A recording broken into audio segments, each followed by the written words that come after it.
Doubles and Coffee, good morning. I'm going to give all you a little quiz today. Today we're going to Doubles and Coffee lecture class. I'm going to read for you a Guardian editorial.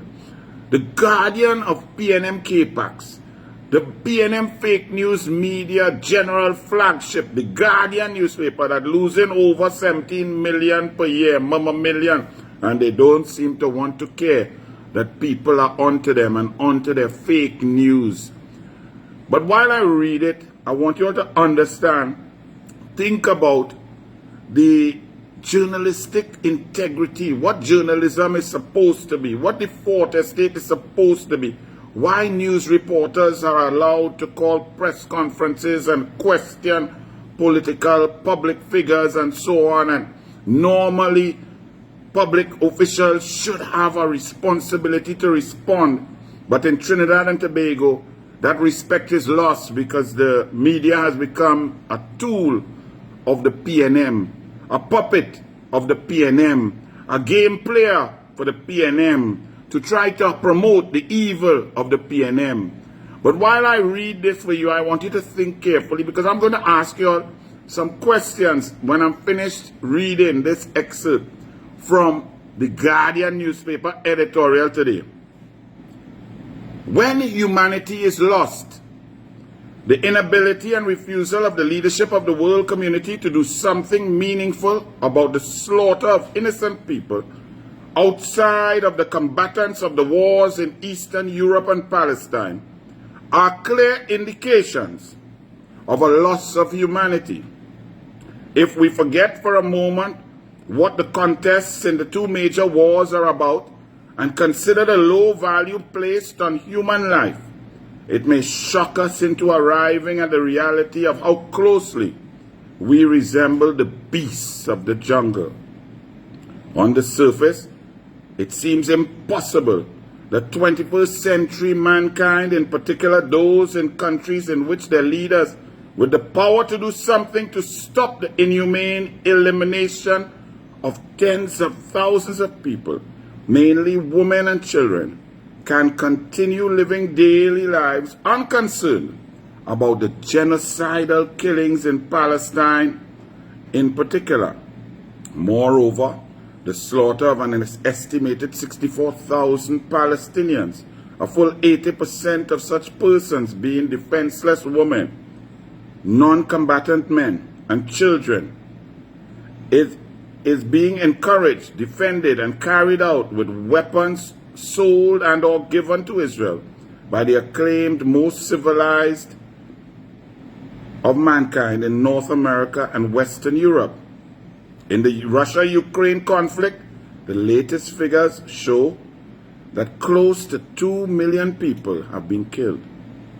How can leaders, especially of a modern civilization, having emerged from the dark ages of the 14th and 15th centuries in Europe, rationalize, even contemplate in a meaningful manner to adopt the position of standing on the sidelines and occasionally issuing inane and ineffective statements without the force to end the slaughter?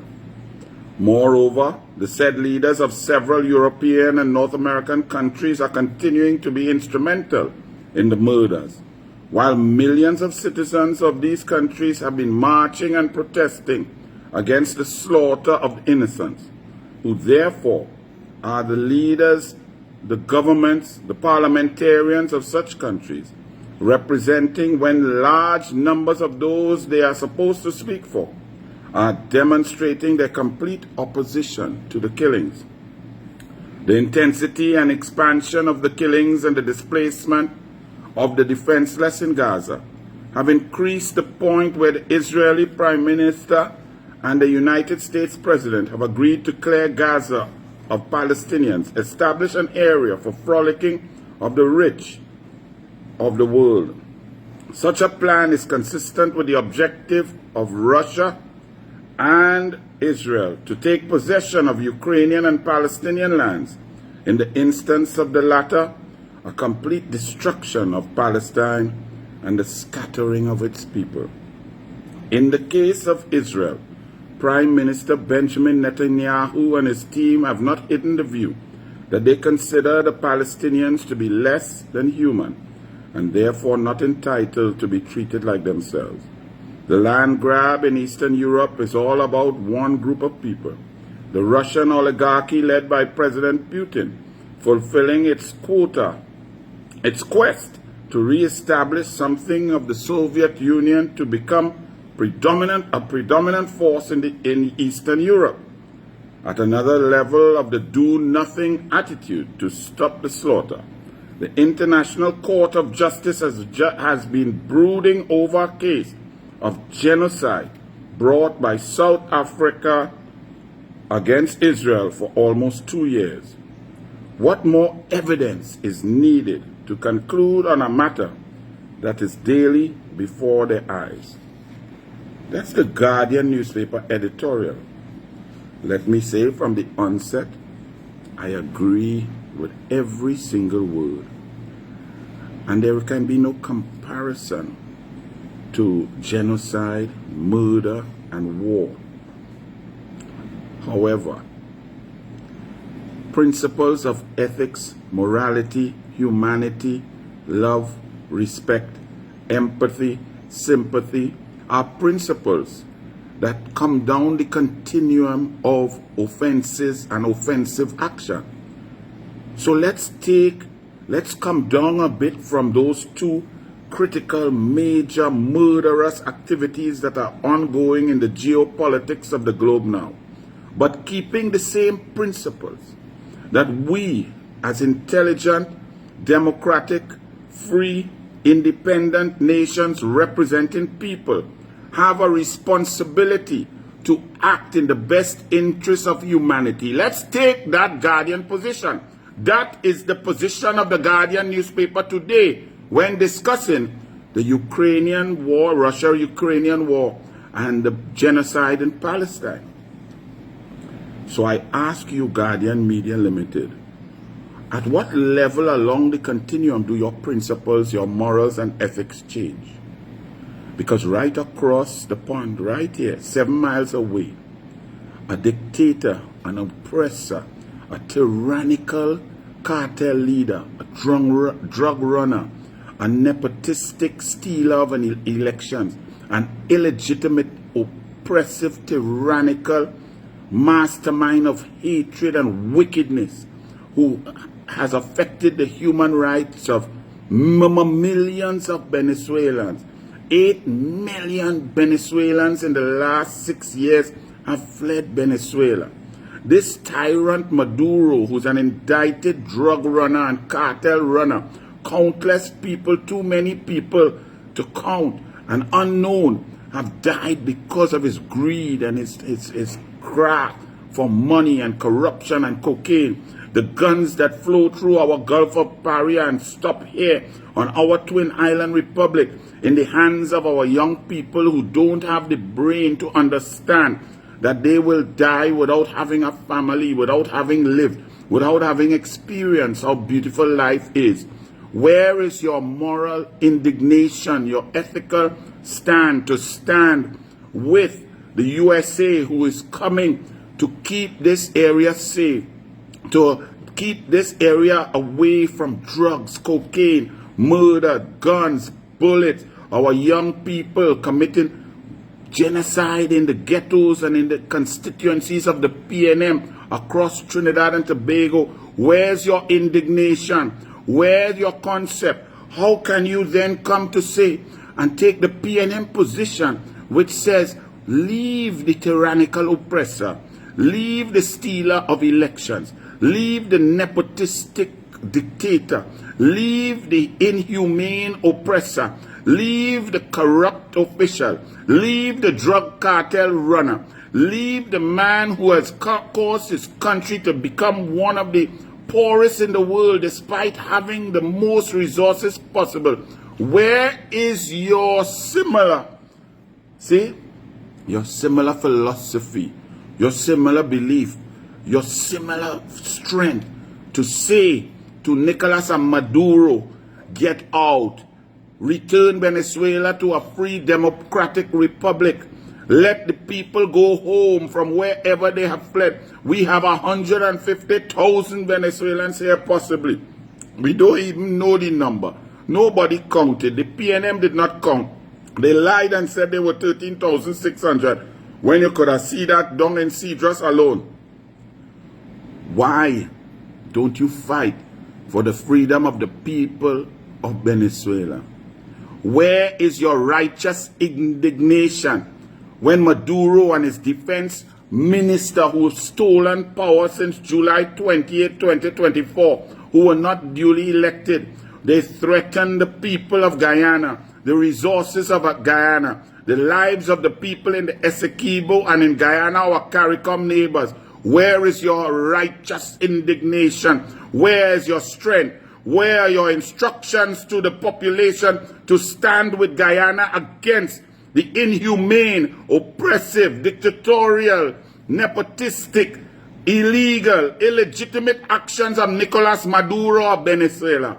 You see, Guardian, that's why nobody reads you, nobody believes you, nobody cares.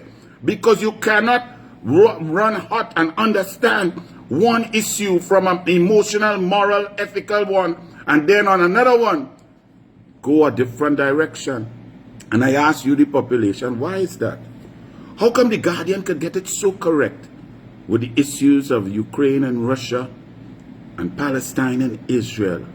How can the Guardian be so close to journalistic integrity, strength, opinion, fact-finding, and delivery of strong words to try to impact action of leaders across not only Trinidad and Tobago, but the CARICOM and the world? How can the Guardian get it to so right with the Israel-Palestine conflict and genocide and the Ukrainian-Russia conflict? And I put it to you, because it have no PNM in Ukraine or Russia. It have no PNM in Palestine or Israel. And the Guardian is PNM.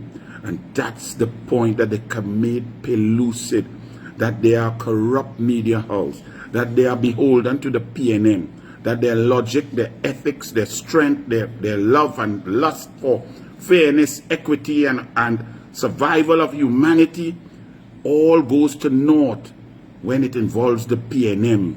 So no matter how ridiculous the position of the PNM, no matter how corrupt the PNM, no matter how disgusting the PNM, no matter how anti-patriotic the opinion of the PNM, the Guardian will promote that nonsense, but then try to pretend that we must read them and understand global issues. Guardian media, you've been unmasked. You are PNM fake news media. That's why you are the worst newspaper in the history of Trinidad and Tobago. And your numbers are dropping daily. Just like the Express, down from the highs of 2012 to 89,000 papers per day, down to below 40,000. And the Newsday, after hiring Rowley Gal, moved from 49,000 papers per day in daily circulation, down to 6,000. And Suniti, press freedom does not mean that you must get ads from the government and the government advertisements. The mere fact that you depend on government advertisements means that your journalistic integrity is not intact and that your model is not working, because a newspaper should survive on private sector independent funding. Anytime you're beholden to a government, it means you will, the concept or the principle of apparent bias will take over.